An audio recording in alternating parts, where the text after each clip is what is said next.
Selamat malam saudara yang dikasihi Tuhan.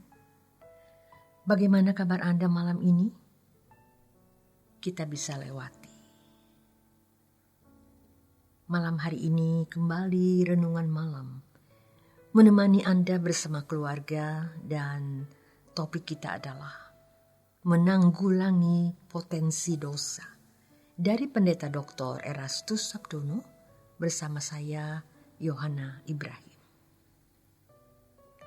Di dalam kitab Roma 3 ayat 23 firman Tuhan mengatakan, karena semua manusia telah kehilangan kemuliaan Allah, oleh karena telah berbuat dosa. Dosa membuat manusia kehilangan kemuliaan Allah. Di sini kita akan melihat yang pertama, dosa di dalam perspektif Kristen adalah ketidaktepatan atau kemelesetan.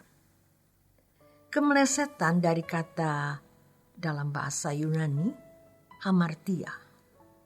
Bukan hanya melanggar hukum, tetapi tidak melakukan tepat seperti yang Allah kehendaki. Konsep dosa di dalam perjanjian lama adalah pelanggaran terhadap hukum. Orang yang tidak melanggar hukum belum tentu meleset. Memang secara hukum yang tertulis ia tidak melanggar. Tetapi kalau ditinjau dari ketepatan bertindak, ia masih meleset. Dosa ini membuat manusia kehilangan kemuliaan. Jadi kemuliaan yang dimaksud di sini adalah keadaan di mana manusia tidak meleset. Keadaan manusia memiliki batin yang selalu sesuai dengan pikiran dan perasaan Allah. Seiring dengan menanggulangi kemelesetan ini, seiring dengan keberhasilan menyelesaikan kemelesetan ini, maka kemuliaan juga diperoleh. Semakin tidak meleset, semakin seseorang mulia. Jadi kita tidak boleh memandang bahwa kemuliaan itu hanya nanti, setelah kita meninggal dunia. Kalau di dalam Roma 8 ayat 17, firman Tuhan mengatakan bahwa kita akan dimuliakan bersama-sama dengan Tuhan Yesus. Artinya, kita akan menerima kemuliaan bersama dengan Tuhan Yesus. Itu adalah kita akan memperoleh jabatan, keagungan bersama-sama dengan Tuhan Yesus. Yesus akan dimuliakan. Setiap lutut bertelut dan lidah mengaku bahwa Yesus adalah penguasa, Kurios, Tuhan bagi kemuliaan Allah. Oleh karenanya, sejak di bumi kita juga sudah harus mulia. Kemelesetan sudah harus ditanggulangi di sini. Semakin dosa ditanggulangi, semakin kita memiliki kemuliaan. Maka kalau orang tidak mulia sejak hidup, ia tidak akan dimuliakan di kekekalan.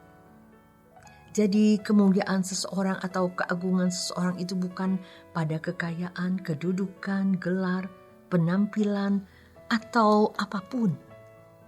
Tetapi kemuliaan seseorang terdapat pada ketepatan dia bertindak, ketepatan dia berperilaku. Makanya kita belajar untuk berhati-hati terhadap apa yang kita pikirkan. Berhati-hati terhadap apa yang kita ucapkan. Berhati-hati atas setiap keputusan, atas setiap pilihan, rencana, keinginan, ambisi, dan lain sebagainya. Karena disitulah letak kehormatan kita, letak keagungan kita, dan letak kemuliaan kita. Saudara, pada umumnya manusia telah sesat, membangun kemuliaan di atas kekayaan, kehormatan, kedudukan, dan kekuasaan, penampilan, dan lain sebagainya. Bahkan kalau kita ada di lingkungan pelayanan, kita masih mengharapkan ada kehormatan di dalam pelayanan tersebut. Dan itu tidak kita sadari. ada ambisi-ambisi yang kita sendiri tidak sadari, yang mengarahkan kita di dalam bertindak, dalam mengambil keputusan. Kita telah bersalah di situ. Setelah kita sadar, kita mau bertobat dan berubah meskipun tidak mudah. Kalau kita sudah terlalu lama hidup dengan irama yang salah, perlu diingat bahwa seseorang itu tidak bisa baik mendadak. Sebaliknya juga, tidak bisa menjadi jahat mendadak. Hanya dunia ini, dunia kita yang akan mudah membuat orang menjadi jahat. Jadi, mungkin kita merasa sudah mulia karena kehormatan yang kita sandang, gelar, kedudukan, kekayaan, dan lain sebagainya. Tetapi sebenarnya jika ditinjau dari mata Allah, kita tidak mulia. Mudah kita mengatakan di gereja atau pada waktu kita kebaktian, Bapa, aku mau indah di matamu dan mulia dalam pandanganmu. Itu hanya ucapan saja, tetapi kita tidak sungguh-sungguh mau bergumul untuk mencapai atau meraih kemuliaan itu.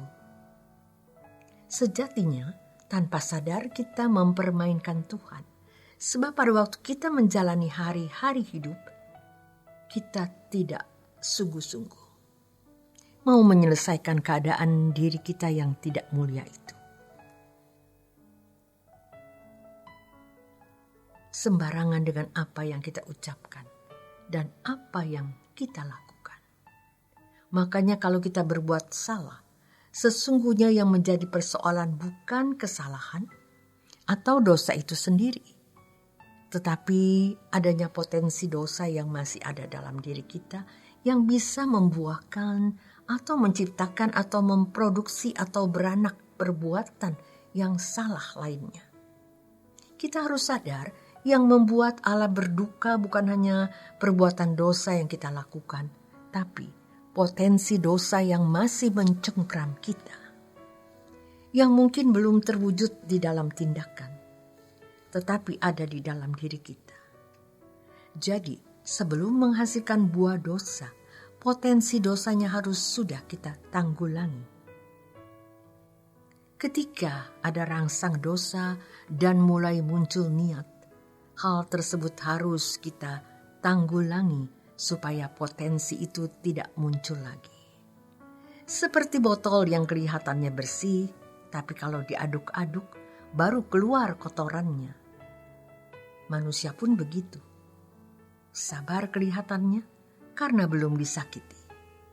Itu juga kita sadar. Namun di saat-saat tertentu, hal-hal tersebut dapat muncul kembali.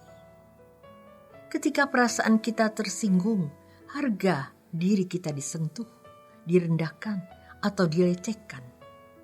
Jangan sampai kita membuahkan dosa. Kita menyelesaikannya dengan menyangkal diri.